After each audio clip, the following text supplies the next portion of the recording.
ఇది మనందరి ప్రభుత్వం. మనందరి ప్రభుత్వం అంటే అందరికీ మంచి చేసే ప్రభుత్వం.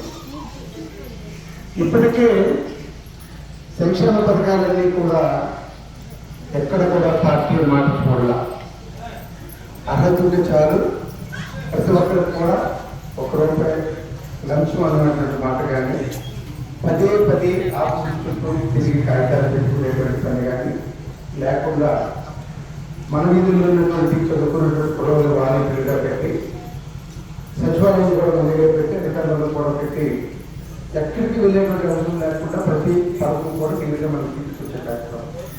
అందులో భాగంగానే ఈరోజు ఆసరా కార్యక్రమం ఏదైతే 2019 ఏప్రిల్ 11 నాటికి ఉన్నటువంటి డ్వాక్రా అక్క చెల్లెమ్మల తాలూకా అప్పుడు ఉన్నాయో అవి 4వ విడతగా ఇప్పుడు చేసే కార్యక్రమం జరుగుతుంది.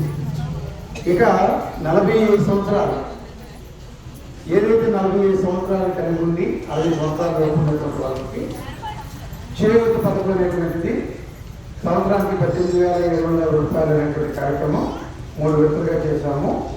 4వ విడత రేపు 7వ తారీఖున అంటే 6 రోజులు, ఇంకో 6 రోజులు ఉంది. ఆగాలి నుంచి ప్రారంభం అవుతాయి. ఆ డబ్బులు కూడా వచ్చేస్తాయి. పెన్షన్ అనేటువంటిది నిరంతరం అర్హత ప్రతి ఒక్కరికి కూడా కొత్త పెన్షన్ ఇస్తూనే ఉన్నాము. ఇప్పుడు కూడా మన గ్రామంలోనే లెపర్సీ ఉన్నటువంటి వాడికి తనంత ఆనందం చెప్పాడంటే ఎప్పటి నుంచో ప్రయత్నం చేస్తున్నాను కానీ కాలేదు, ఈరోజు ఇవాళ జరిగిందని చెప్పి. ఇంత మంచి ప్రభుత్వం, ఇంత మంచి ముఖ్యమంత్రిని గతంలో మనం ఎప్పుడు చూడకుండా గతంలో కూడా చేసుకుండొచ్చు, కానీ అర్పణగా చేసేవాడు.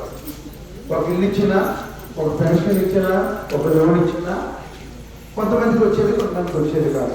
వచ్చేవాళ్ళేమో సంతోషపడేవాడు, వాళ్ళు చూసి అర్హతలు కూడా రాలేదని బాధపడేవాడు.